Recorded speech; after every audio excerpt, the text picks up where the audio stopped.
හරි. ලියන්න උදාහරණයක් බලන්න. ලියන්න 1000 හර්ට්ස් ස්වරයක් නිකුත් කරන 1000 හර්ට්ස් ස්වරයක් නිකුත් කරන නලාවක් තිබෙන ක්‍රීඩා උපදේශකයෙකු දෙසට 1000 හර්ට්ස් ස්වරයක් නිකුත් කරන නලාවක් තිබෙන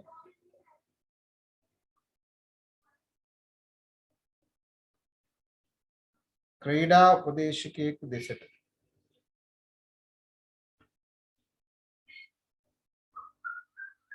පැයට කිලෝමීටර 18ක ප්‍රවේගයෙන් පැයට කිලෝමීටර 18ක වේගයෙන් ප්‍රවේගයෙන් ගියොත් කමන්නේ දුවන ක්‍රීඩිකාවකට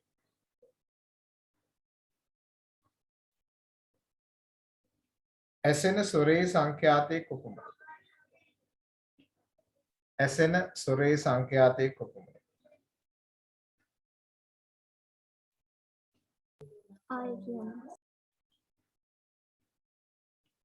1000 හර්ට්ස් ස්වරයක් නිකුත් කරන නලාවක් තිබෙන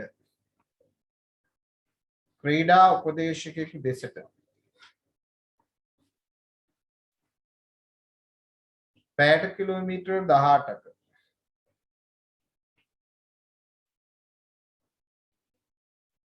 වේගයෙන් දුවන ක්‍රීඩිකාවකට ඇසෙන ස්වරයේ සංඛ්‍යාතය කුමක්ද? ඒකට එම වේගයෙන් උපදේශකවරයාගෙන් ඉවතට එම වේගයෙන් උපදේශකවරයාගෙන් ඉවතට දුවන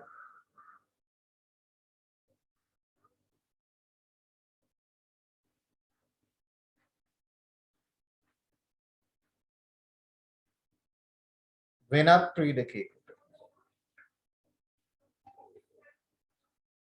ඇසෙන සංඛ්‍යාතය කුමක්ද?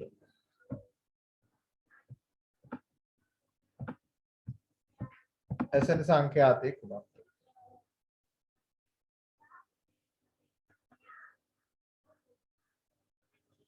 අන්න එහෙම කිව්වොත් පුතේ මෙන්න මෙහෙමයි හදන්නේ. දැන් බලන්න දැන් මේ තියෙන්නේ ඔය විසිල් එක පිබෙන ක්‍රීඩකයා.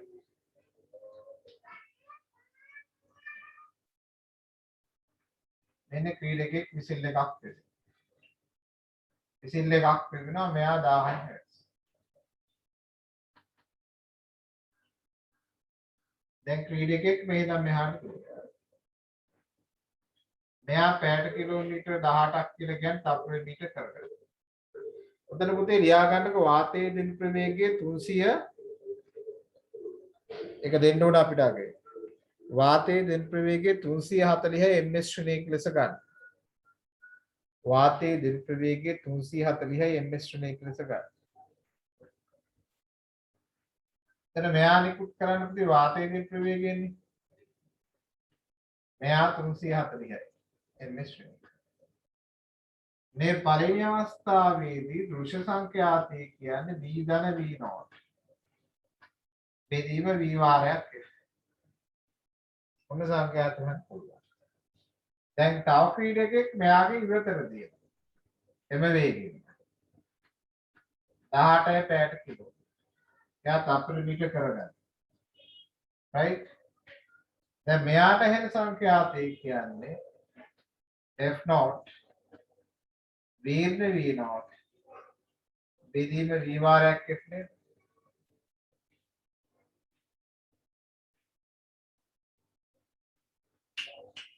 දැන් මෙයාගේ උත්තරේ අරන් දෙන්න බාන්න මට කියන බාන්නේ උත්තර බාන්න.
ඉස්සෙල්ලාම හිටියා මොකද දන්නේ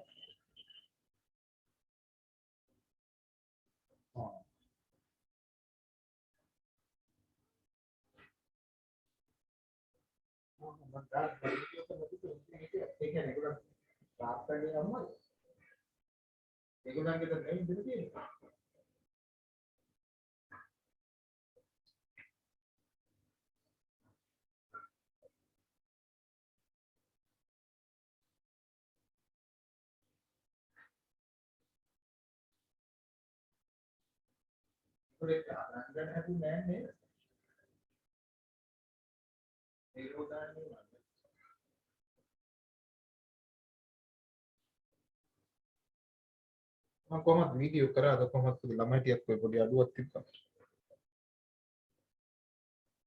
මම ඒ වීඩියෝ කරලා දාන්නකෝ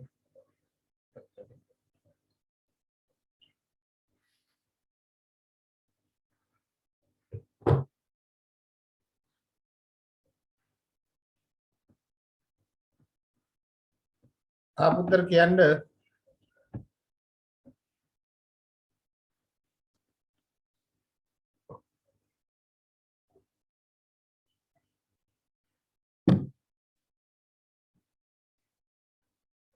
එයා පුතේ තප්පරෙන් මීටර කරපුවාම 18න් පහෙන්නේ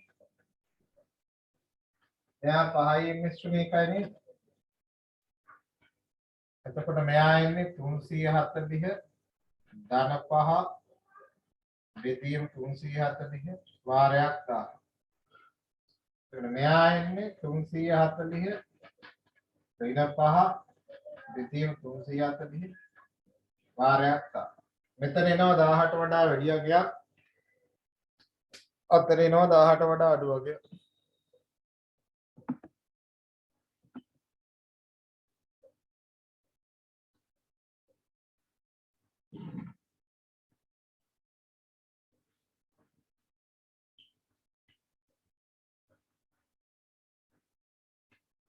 උත්තරයක් කියන්න බාන්න සුළු කරපු එක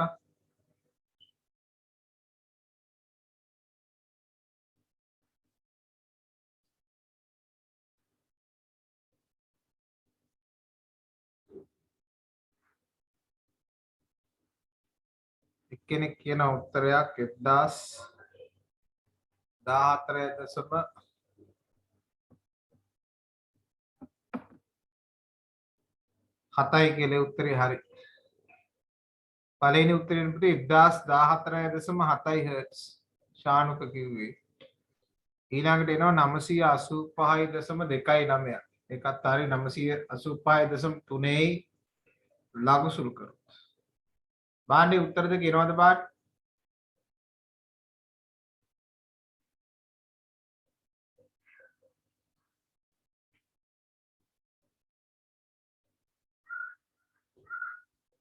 හරි රුවන්තට ඇවිල්ලා තියෙනවා 1014.7ක් එනවා බාන්න මෙන්න මෙතන.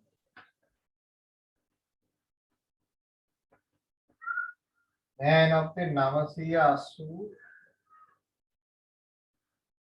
985.3ක් වගේ නේද? ලඝු පුතේ බැලුවොත් 0.3ක් වගේ.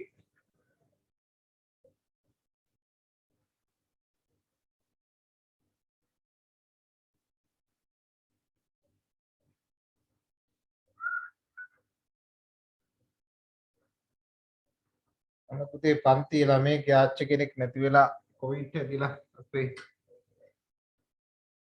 හොස්පිටල් එකේ හිටියේ ඔක්සිජන් දීලා අයිය හොඳයි කියලා ඔක්සිජන් ගලවලා අද නැති වෙලාලු හෂිනි යාච්ච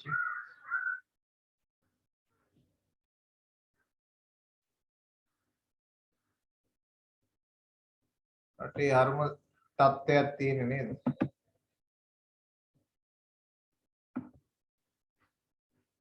අර එස්.පී. දිසානායක නම් කිව්වේ නේද චූටි ඔළුව ගැක්කමුකුයි චූටි උණගතියක විතරයි කවන්නේ නේද මේ කොවිඩ් හැදුනහම නේ රුවන්ත චූටි ඔළුව ගැක්කමුකුයි චූටි උණගතියක කිව්වා මේක මාරාන්තික නෑ කිව්වා මිනිස්සු බයලා ඉන්නේ කිව්වා නේද?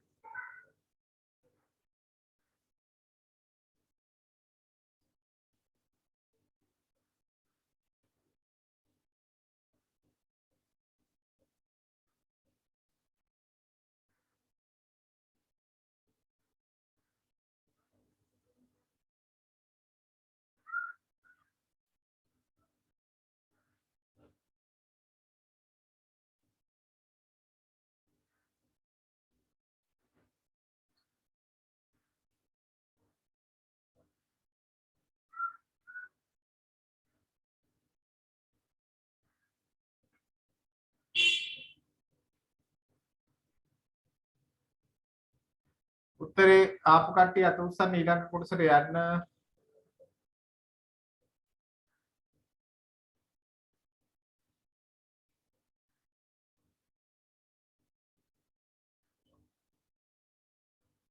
අනිත් කට්ටියත් උත්තර ආවද ඉක්මනින් කියන්න. 3 දිනක් ඇවිල්ලා තියෙනවා.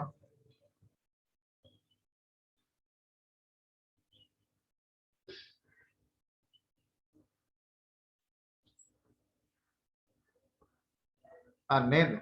දැන් පුතේ අපි පළවෙනි අවස්ථාව තමයි කතා කරේ ප්‍රභවයේ නිශ්චලව නිරීක්ෂකයා චරිතන අවස්ථාව. ඊළඟ අවස්ථාව පුතේ ඔකද අනිත් පැත්ත එනවා. නිරීක්ෂකයා නිශ්චලව ප්‍රභවයේ චරිතන අවස්ථාව. රියන්න පුතේ අංක 2. අංක 2.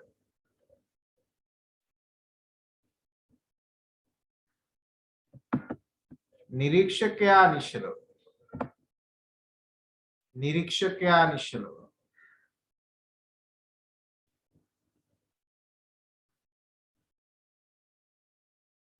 නිරීක්ෂකයා නිශ්චලව.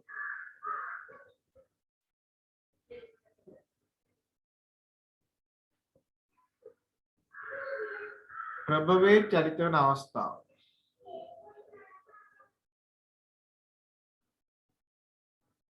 නිරීක්ෂකයා නිශ්චලව ප්‍රභවයේ චරිත වන අවස්ථාව.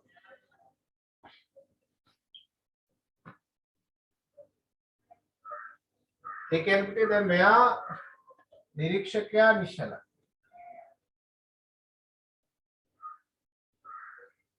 දැන් මේකෙත් මම අවස්ථා දෙකක් ගන්නවා. පළවෙනි අවස්ථාව මේ ප්‍රභවය නිරීක්ෂකයා දෙසට චරිතන අවස්ථාව. දැන් මෙයා තමයි පුතේ ප්‍රභවය. මෙයා තරංගේ නිකුත් කරමින්ම VS අර S කියලා ගන්නෙත් අර සෝස් කියන්නේ ප්‍රභවයනේ. ඒ නිසා S අකුර පාවිච්චි කරනවා. මෙයා තරංගේ නිකුත් කරමින් මෙහාට එනවා. මේ නිරීක්ෂකයා නිශ්චලයි. නිරීක්ෂකයා නිශ්චලයි. එතන V කියන්නේ වාතයේදී ප්‍රවේගයමයි. දැන් VS V නෝට් එකක් නැහැ. දැන් දිනුත්තේ VS එකක්. එතන මේ තියෙන්නේ ප්‍රභවයේ චරිතවල ප්‍රවේගය. F කියන්නේ ප්‍රභවයේ නිකුත් කරන සංඛ්‍යාත. F නෝට් කියන්නේ නිරීක්ෂකයා රැසෙන දෘශ්‍ය සංඛ්‍යාත. දැන් අපිට ඕනේ මේ දෘශ්‍ය සංඛ්‍යාතයේ සඳහා ප්‍රකාශනයක් අපිට ලබා ගන්න. දැන් මෙයා චරිත වෙන්නේ මෙයා ප්‍රභවයේනේ.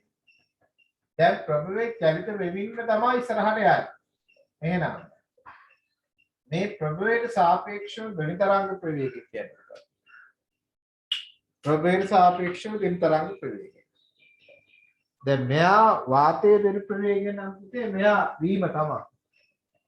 මෙයා තරංගේ නිකුත් කරමින් ඉස්සරහට යනවා නා. තරංගේ නිකුත් කරමින් ඉස්සරහට යනවා නා. තරංග දෙක එක පැත්තටනේ. එක පැත්තට තියෙනවා නම් සාපේක්ෂ ප්‍රවේගය එකතු වෙනවද අඩු වෙනවද? ප්‍රවේග දෙකම එක පැත්තට නම් සාපේක්ෂ ප්‍රවේග අඩු වෙනවා.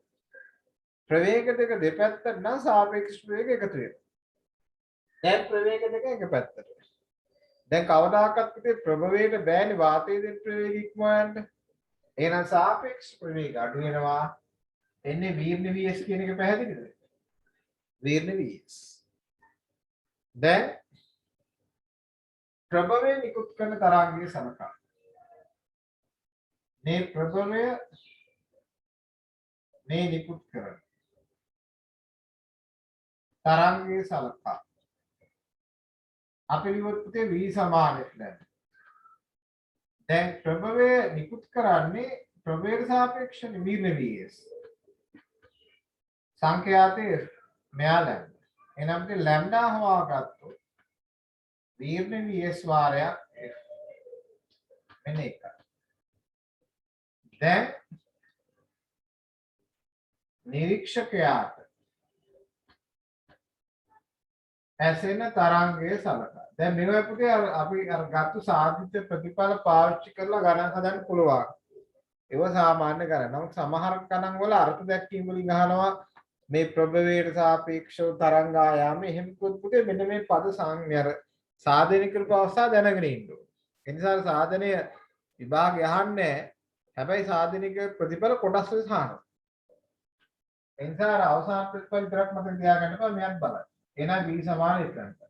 නිරීක්ෂකයාට කොහොමත් එහෙන්නේ වාතයේ දෙන්න ප්‍රවේගයෙන්නේ. මෙයාට එහෙන්නේ කොහොමද වාතයේ දෙන්න ප්‍රවේගය. මෙයා අපේ ලැම්ඩා වෙනස් වෙලා එන්නේ. ඒ නිසා ලැම්ඩා කියන්නේ එකේ නාදිසක දීර්ඝ vs වාරයක් f. එහෙනම් f naught කියන්නේ v බෙදීම දීර්ඝ vs වාරයක් f. මෙන්න මෙයාගේ අගයක් ආ. එතකොට අපි f naught උක්ත කර ලියාගන්න. v කියන්නේ v ඍණ vs වාරයක් f. මෙන්න ආවා දෘශ්‍ය සංඛ්‍යාතය සඳහා ප්‍රකාශය. දැන් බලන්න v වලට වඩා v ඍණ vs වලගේ කුඩයිනේ. මෙයාගේට වඩා මෙයාගේ කුඩයි කියන්නේ ලැබෙන්නේ එකට වඩා වැඩි අගයක්. එකට වඩා වැඩි එකක් ලැබෙනවා කියන අදහස දෘශ්‍ය සංඛ්‍යාතය වැඩි වෙලා නේද? එහෙනම් මේ ප්‍රභවයේ අපි ගාවට එනකොට සංඛ්‍යාතය වැඩි. වැඩි ශබ්දයෙන් ඇහෙන. ඒක තමයි අපිට ඇම්බියුලන්ස් එක. අපි ගාවට එනකොට ශබ්දෙ මොකද එන්නේ මෙයා.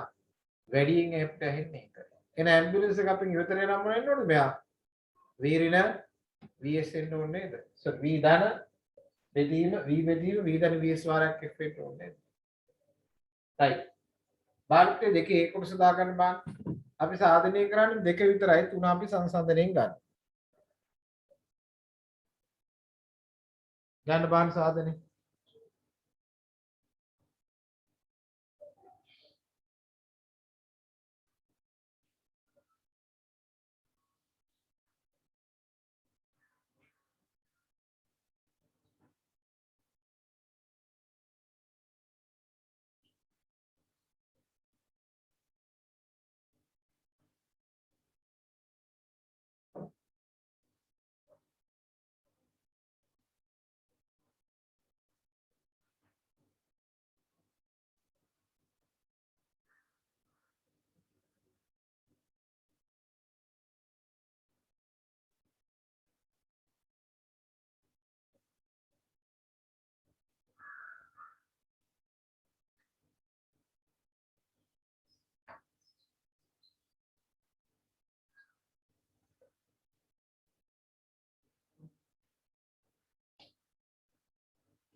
ඉවරයිද?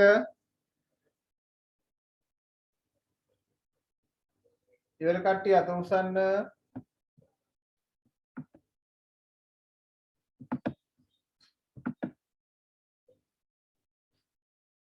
ඉවර කට්ටිය අත උස්සන්න. හරිද? ඊට පස්සේ පුතේ දෙවෙනි අවස්ථාව වෙනවා ප්‍රභවයේ නිරීක්ෂකයාගේ නිවතට.